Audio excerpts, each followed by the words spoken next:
And to become an expert at time management means that you have to become excellent at setting very clear goals and objectives for every area of your personal and especially your work life. In fact, your ability to set goals and clear objectives can increase your productivity by as much as 50%, literally overnight, by becoming far more clear about what it is you're trying to do and how you're trying to do it. We always encourage people to ask, what am I trying to do? How am I trying to do it? What am I trying to do? How am I trying to do it? And as many as 80% of people working today are not really clear about the answers to those two questions. In fact, if you ask what the major source of stress is in the American workplace, interviewing thousands of workers, it's not knowing what's expected. Not knowing what's expected. So your ability to set very clear goals and objectives for your work is going to have more of an effect on what you produce than anything you can imagine. In fact, the very worst waste of time is to do very well what need not be done at all. So we talk about goals and objectives. We start off with what we call MBO, or management by objectives. Now, management by objectives means that you keep yourself on track by working consistently toward accomplishing very clear, specific objectives that are fundamental to your success in your work and in your personal life. We start off with personal MBO, and we encourage you to set goals in 3 critical areas of your life. The 3 critical areas are, first of all, you need goals in your personal areas, your personal and family. These are your reasons why. Why are you doing what you're doing? Why are you working at what you're working? What's the purpose of your life? People who are the most productive in their work lives are perfectly clear about why they're doing what they do. Now, the second part of your goals, or the second type of goals, are what we call your career and your financial goals. And these are what we call the how. These are how you get from where you are to where you want to be. These are how you achieve what you want to accomplish. And the third type of goals that you have to set are your personal and professional development goals. These personal and professional development goals are the what. By learning the what, you learn how to do the how, and the how enables you to have the why. So when we talk about management by objectives, there are 4 keys to management by objective. For anything that you have to do, here's the 4. First is definition. What is it that you're trying to accomplish? What is it that you're trying to accomplish? Be very clear, and be clear on paper. Number 2 is a clear measure. How are you going to know that you've accomplished it? If you're setting objectives with someone else, or someone else is setting objectives with you, be very adamant. If you take a job, say, what do I have to do in order to get a raise, in order to get paid more money? The third is a plan. How are you going to get from where you are to where you want to go? And the fourth is very simple. What is your schedule? What is your timeline? Every goal must be time-bounded. Now, this brings us back to what we call your major definite purpose. Your major definite purpose is your most important number 1 goal. So in setting your life and organizing your life to manage by objectives, we say, first of all, ask yourself, what would I want to be, have, or do in every area of my life if I had unlimited time, unlimited money, unlimited resources? Create for yourself a dream list. Write down everything that you would want to be or have or do in the next 5 or 10 or 15, 20 years, or in your whole life.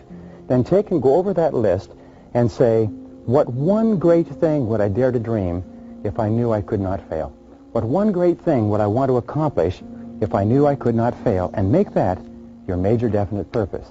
Once you have a clear sense of your objectives and your goals and what are most important, then you can sit down, begin to organize your life, and your productivity is going to go up dramatically. In fact, we say, if we take number 2, we say that the key to life is goal setting, because goal setting is the master skill. Goal setting is the master skill. Your ability to set goals and to make written plans for their accomplishment is more important to you than any other single skill. An average person with very clear goals and plans is going to supersede and do far better than a superior person who doesn't have them. My wife has a sure-shot camera. Now, a sure-shot camera is beautiful in that it is calibrated so that when you aim it at something, it focuses automatically. A friend of mine who's a professional photographer and wins international prizes has a $10,000 Hasselblad. Yet my wife can take better photographs than my friend all day, every day, if my friend is not allowed to do just one thing, and that is to focus. So you find that a person who can focus with average capabilities is far more effective than a person who cannot focus, who has superior capabilities. Your ability to write out your goals and make plans for their accomplishment is the master skill of success. Now, the third key is to ask this question: why are you on the payroll? With regard to your work, why are you on the payroll? Why? What have you been hired to accomplish? If you were to go to your boss, if you were to look at your job description, if you were to look at what you are expected to accomplish every single day, why are you on the payroll? It's the fundamental question of success in the world of work. Once you answer this question, another way of asking the same question is, what are your key result areas? You have been hired to achieve a variety of results. What are your key result areas? The ability to clearly establish key result areas is to look at all the things that you have to do and pick your number one key result area, your number two key result area, and so on, is the essence of high performance. So what are your key result areas? Why have you been hired? What are you on the payroll for? What can you, and only you do, that if done really well, will make a real difference? Now, number 5 is, what are your core functions? Again, a part of managing by objectives and setting goals is to clearly define your core functions. Your core functions are the functions upon which everything else you do depends. If these are done extremely well, then everything else is secondary to it. For example, the core function of a salesperson may be seeing qualified prospects and making presentations. If the salesperson does that, then the sales, the orders, the implementation, the service, the revenues, everything else will take care of that. So ask yourself, what are my core functions? Because the natural tendency of most people is to focus on ancillary functions and become very busy, engaged in activities, and lose sight of their goals. Then one of the most common mistakes of mankind is to forget what you originally started out to do and get sidetracked into other things of lesser importance. Now, the 6th thing is to ask yourself, what are your output responsibilities? What are your output responsibilities? What does that mean? That means, what outputs has your personal factory been put on the payroll to produce? What are the outputs that are expected of you? There are 4 ways that you define an output. The first is that it is under your control. An output is something that you can do, that you don't need anybody else's permission for, but you control the job totally. If you don't do it, it's not done. A second way that you can define an output is that it becomes an input for someone else. Every output is a completed job. We call this a completed staff function. In other words, when it's done, it goes from you to someone else, and someone else has to use it as part of their work or their life. The output of a factory may be a finished product. The output of a lawyer may be a completed brief. The output of an accountant may be a financial statement, and so on. The third is that an output is measurable. An objective third party can tell whether or not it has been accomplished. Someone can come along and say, yes, it's done, or no, it hasn't been done. So how would you measure your output responsibilities? And number 4, critically important, your success or lack of success in your work and your career is determined by the quality and quantity of your outputs. So we are on the payroll in every case to produce outputs that are under our control, that are measurable, that become an input for someone else, and which determine our success. Remember, we are not on the payroll to perform activities, to socialize, to get along, but to get the job done and to produce the most important key result areas. Now, the next question that you have to ask, question number 7, is, who are your customers? You see, we are all in the business of customer satisfaction. Robert W. Service said that everybody makes their living by selling something to someone. So who are your customers? And who do you have to satisfy in order to be promoted? You see, your customers are the people who determine your success or failure in your career. Sam Walton was once asked by a journalist, wasn't it nice to be at the top of your corporation and not to have to worry about pleasing anybody else? And you know what he said? He said, you're wrong. He said, I have to please my customers every single day. He said, and there comes one walking through the door right now. And he pointed to someone walking through the door of a Walmart store. He said, that's the person I work for. That's my boss. That's the customer, the satisfaction of whom determines everything that happens to me.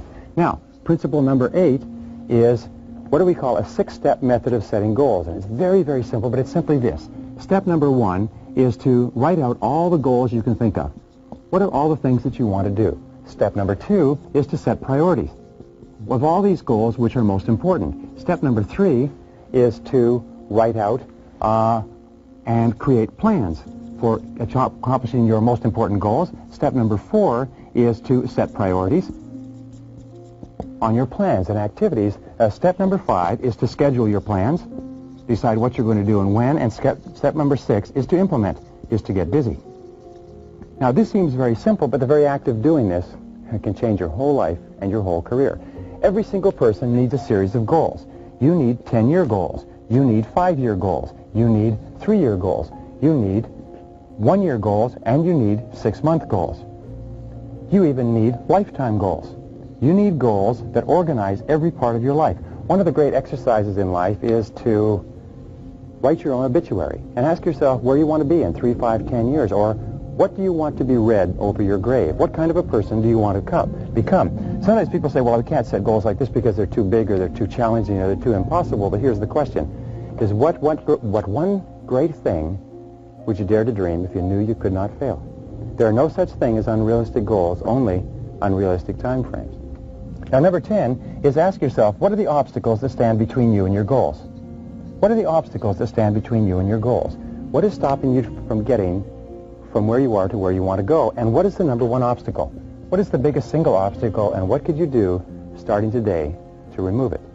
Number 11 is what people do you need to work with to achieve your goal? Whose cooperation do you require in order to accomplish your goal, and what's in it for them? Who are the most important people? The members of your family, the members of your company, the people you work with, your boss, and so on. But who are the people whose cooperation you require? And the 12th question is, what additional knowledge do you require in order to achieve your goal? What knowledge, what skills, what information, and what is the number one knowledge, skills, and information that you require in order to get from where you are to where you want to go? So this is it. Decide what you want. Decide the obstacle stopping you from getting it. Decide the people whose help you require. Decide the additional knowledge you need, and then schedule and implement. Number 13 is ask yourself, what is the limiting step between you and your goal? The limiting step also becomes a goal because this is what determines the speed at which you achieve your goal. This is the choke point. This is the critical factor that is the bottleneck between you and wherever it is you want to go. So what is your limiting step between where you are and where you want to be? Number 14 is the need for clarity. Now, here's an important point, is the more clear you are about your goals and objectives, the easier it is for you to accomplish them. The more clear you are about what you want, the more clear your mental pictures of reality, the more likely it is that you will move step by step from where you are to where you want to go. Clarity enables you to visualize. And we know that all really successful men and women are capable of seeing the goal clearly in their mind before they realize it. The more time that you spend writing out your goal or your objective and clearly describing it, especially describing what it will look like when it's complete, the more likely it is that you will achieve it. All of our exercises, our exercise of dreaming big dreams, writing down all your goals, going through and setting priorities on the goals, making plans, setting priorities on the plans, scheduling, implementing, and so on, are all part of helping you see with crystal clarity what you're trying to accomplish. Asking questions every single day. Why am I on the payroll? What have I been hired to accomplish? What are my key result areas? What are your key result areas? What have you been hired to accomplish? If you could only do one thing in your job each day, what one thing would make the greatest contribution to your company? If you could only make one contribution or perform in one area, performance in what one single area would contribute the most to your career? Number 15 is to dream big dreams. Dream big dreams. All men and women who are really successful have gotten into the habit of dreaming big dreams and then make them come true. Make them come true. You see, the dreamers are the movers and shakers. They're the lotus eaters. They're the men and women who have made everything happen. So have big dreams for yourself. Dream about becoming a big success. Dream about moving to the top of your field. Dream about being the very best. Dream about being excellent in your chosen field. And finally, the final point on goals is this, is to write and rewrite your goals every day. Every single day, write a clear statement of what it is you want to accomplish, where you want to go, what you want to do. If someone were to wake you up at 3 o'clock in the morning and say, what do you want to do with your life? What are your major goals? What's your major definite purpose? You should be able to tell them just like that. This is what I want to accomplish and when I want to accomplish it and how I'll measure it and how it will be done. So write and rewrite your goals every morning. Review those goals at the end of every day. Plan and organize your time every minute. And develop within yourself the goal-setting master skill of success.